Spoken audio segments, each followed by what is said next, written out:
જય માતાજી દોસ્તો, હું છું હુમલો કોમેડી અને આજે ખાસ વાત કરીશું આપણે મહિપતજી ચૌહાણ વિશે। તો એમને તમે ઓળખતા પણ હશો, એમના વિડીયો પણ જોયા હશે। તો એ તમને ખબર તો છે એ મહિપતજી ચૌહાણ ખૂબ ભગવાન જેવું કામ કરે છે, ખૂબ મોટું કામ કરે છે। હા, નાના છોકરાથી ગયડા લોકો સુધીના વ્યક્તિને હાંચવે છે। નાના છોકરાને જેને મા બાપ નહીં હોય એમને પણ આશરો આપે છે અને ગયડા લોકોને જે છોકરા સાચવતા ના હોય ને એને પણ આશરો આપે છે। અને બીજું, જ્યાં ભ્રષ્ટાચાર થઈ રહ્યો હોય ને ત્યાં પણ એ પહોંચી વળે છે।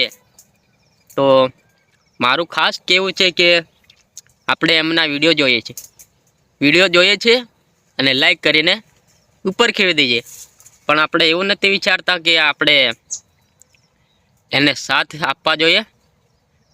આપણે એને સાથ આપીએ ને તો એમને પણ જીગર આવે, કેમ કે પબ્લિક મારી સાથે છે એવું લાગે એમને। આપણે ખાલી જોવાનું નથી, આપણે જોઈ એટલે પૂરું એવું નથી ગણવાનું।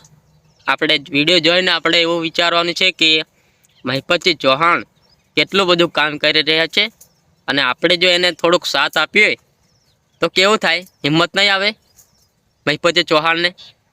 તો મારું ખાસ એવું કહેવું છે કે આપણે ખાલી જોવાનું નથી, જે સારું કામ કરતા હોય ને તો એને તો સપોર્ટ કરવા જ જોઈએ, ખરાબ કામ કરે એને નહીં। અને આ કળિયુગમાં પણ મહિપતજી ચૌહાણ જેવા વ્યક્તિ હોય તો સાળું ગજબની વાત કહેવાય હો ભાઈ, કેમ કે ઘણું મોટું કામ કરી રહ્યા છે।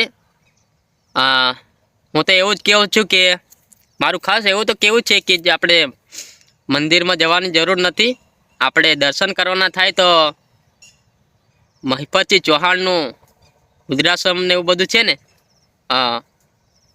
હું નામ ગામનું કંઈક નામ એ લવાલ કે એવું ગામ કંઈક છે, ત્યાં જઈ આવાય। આપણે દર્શન કરવાનું થાય ને તો ત્યાં જઈ આવીએ ને તો આપણું બધું કામ થઈ જાય, કેમ કે બધું જે છે તે ત્યાં જ છે, મંદિર જવાની કંઈ જરૂર નથી। અને મંદિર પણ જજો એવો નથી કહેતો, પણ હું તમને ખાલી એવો મોટો નથી કે તમને હું સમજાવી શકું ને સલાહ પણ આપું, પણ મારે વિડીયોમાં જે બોલવું હોય એ બોલી નાખું છું, કેમ કે મને પણ વિડીયો બનાવવાનો રસ હોય અને મને પણ એવું લાગે કે હું સારા માટે કંઈક બોલીને વિડીયો બનાવું।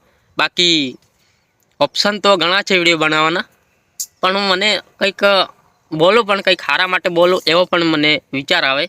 અને તમે પણ જોશો મારા વિડીયોમાં 1000 જણા જોશે તો એમાં ભલે ને 2, 3, 5 લોકોને થોડુંક મારું વાત સાચી લાગે તો મારા વિડીયોનું મહેનત ફળી જાય યાર। વધારે વિડીયો લાંબો નહીં કરું, કેમ કે તમે સમજી ગયા હશો કે હું શું કહેવા માંગતો હતો। તો જય માતાજી। મને ખાંસી પણ આવે છે પણ દવાખાને જવાતું નથી યાર, પૈસા જોઈએ ને, હું બહુ ગરીબ છું યાર। જય માતાજી।